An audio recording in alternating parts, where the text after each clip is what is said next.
Doesn't it just seem like retirement is never going to get here? Do you even know when you're eligible to retire or how that benefit's calculated under the FERS retirement system? Well, if that's something that's been on your mind, please stay with me as we explore this next FERS federal fact check. Today's question comes from David. David wants to know, is there a way that I can find out how much I will receive at retirement when I'm eligible to collect? I worked for 24 years, but I don't know my high three.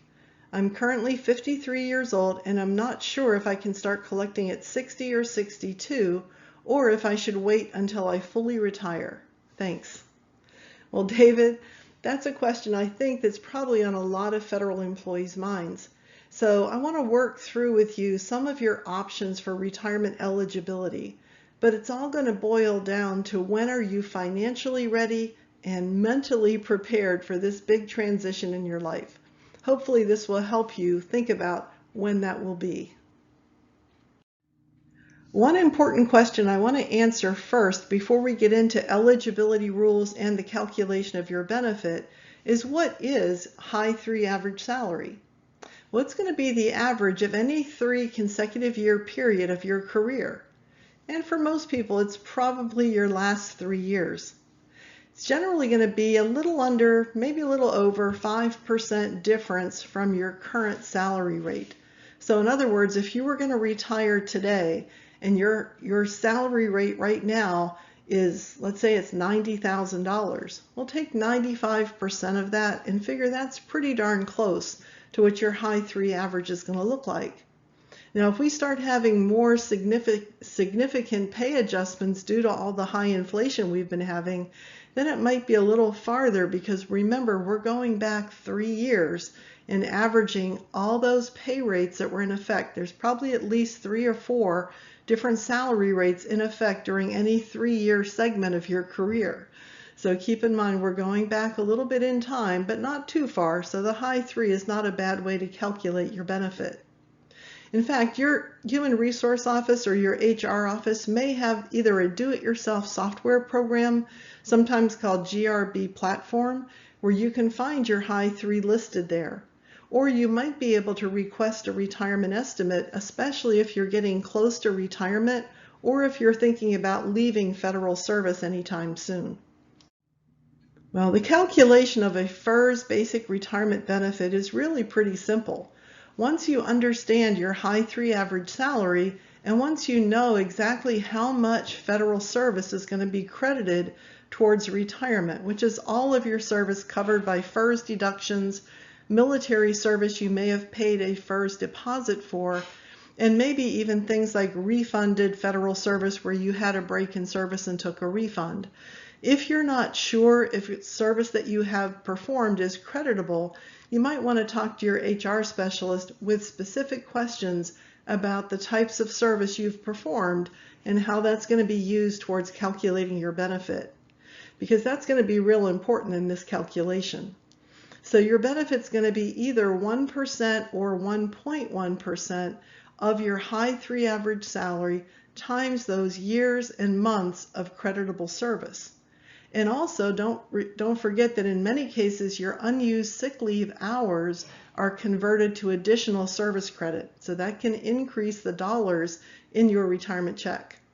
So that calculation is going to result in what we call your unreduced FERS retirement benefit. Now this is in addition to Social Security retirement and the money that you've saved in your thrift savings plan that can also be converted to a monthly payment stream. David, let's start with where you are right now.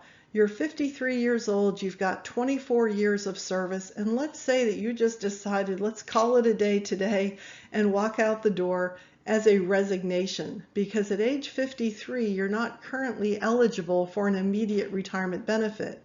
In fact, you would have to wait until you're at least 57 or your MRA in order to receive even a reduced FERS retirement benefit.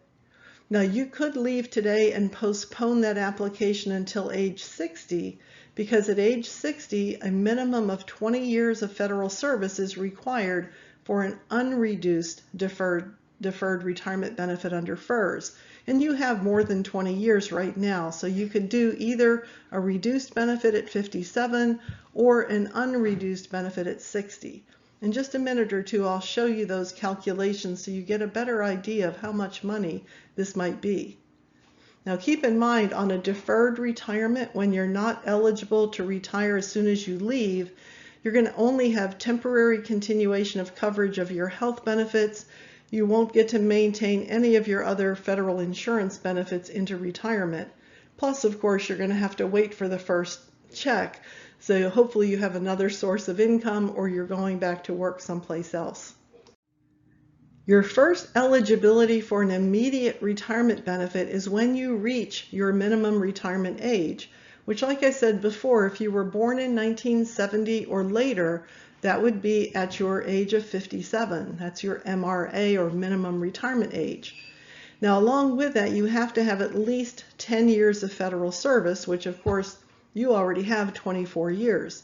So if you work another 4 years until you reach age 57, you'll have 28 years of service, and still not enough for an unreduced benefit, because to retire with an unreduced benefit at your MRA, you need 30 years. You'll only have 28, so you'd still have to suffer an age penalty, but at this point you are now eligible to maintain insurance. That's a big deal when it comes to retirement from federal service.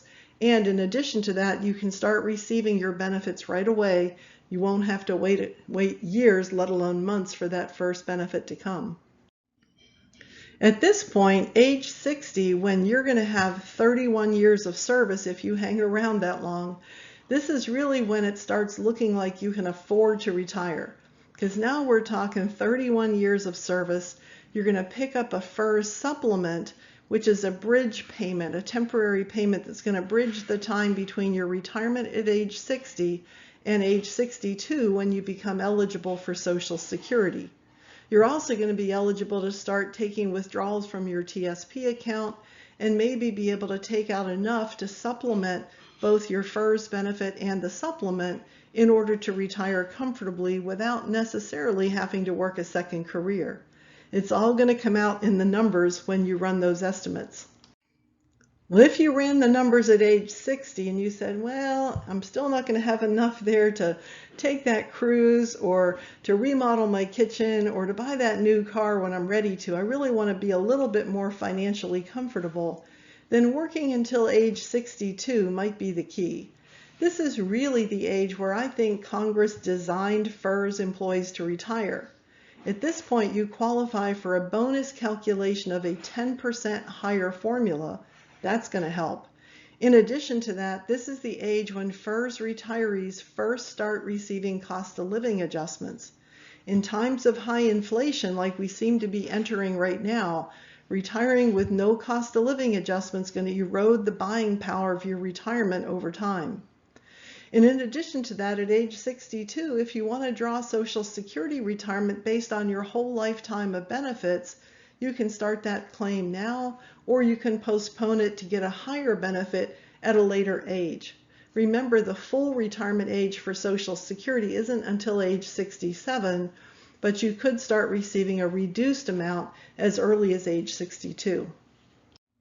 So let's run some numbers based on a high 3 average of $80,000. You didn't tell me about your salary, so I'm just going to use $80,000 to run this example. So at age 53, as you are right now, and I said you could collect that benefit at your MRA if you're willing to take a reduction, you're already eligible for 24% of your high 3. You just have to wait until you're age 60 to claim it.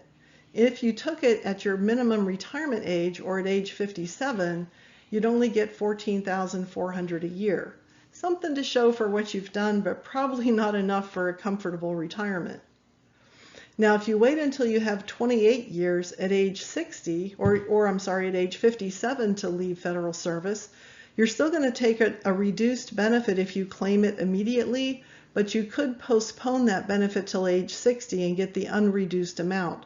So it's either going to be $16,800 at 57 or $22,400 if you postpone the application till 60. So this still isn't looking ideal for a comfortable financial retirement. Now remember I said at age 60, that's really your first eligibility for an unreduced immediate benefit. Collect it right away, no age reduction, keep your insurance, and get a FERS supplement to bridge that time until you're 62. The FERS benefit alone is going to provide $24,800 a year based on the high 3 of 80,000.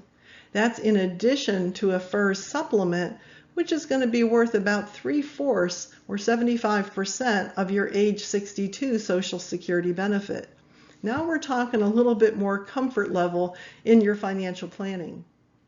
And then finally, the last one is the one I like the best. Hey, 62 is not old. I'm 64. So let's talk about staying a few more extra years, and at age 62, get that bonus calculation of 1.1% in addition to qualifying for the real Social Security benefit as well as keeping your insurance at the same time. So now we have a FERS basic benefit getting closer to $30,000 a year, plus another check coming from Social Security, and be able to safely take some money out of your TSP account, hopefully without running out of money before you run out of life. So I kind of like the age 62, but you might not agree with me and want to still leave a little bit earlier. Now, before you get too excited, remember that that amount of money I was just showing you was before any reductions or withholdings. Now, I did illustrate the age reduction, that 5% penalty if you take advantage of retiring a little early, but I didn't show you the reduction for a spousal survivor benefit, maybe a former spouse who might have some entitlement to your retirement, or if you ever worked part-time, the proration of that part-time service. So those are some things to consider if they apply to you. In addition, just like your paycheck, you're going to have withholdings for taxes. In this case, it's federal income tax for sure, and possibly state income tax depending on where you live in retirement. Health benefits, life insurance, dental and vision supplement, and even long-term care insurance premiums can also be withheld from your monthly FERS check. And David, when you're ready to apply and when you're ready to leave federal service, you want to get an estimate of your retirement from your HR office and start to fill out the forms.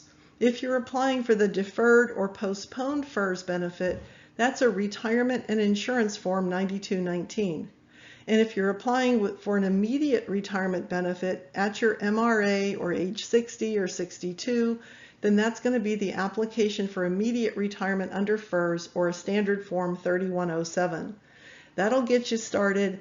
I would encourage you to attend a full pre-retirement planning seminar, get some additional help from someone who understands these things maybe a little better than you do at this point, so that you can make sure that you've got a clear path to a smooth transition to retirement.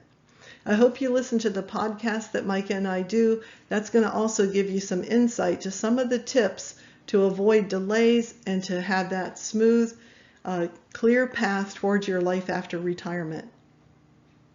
Till next time, this is Tammy Flanagan with your FERS Federal Fact Check.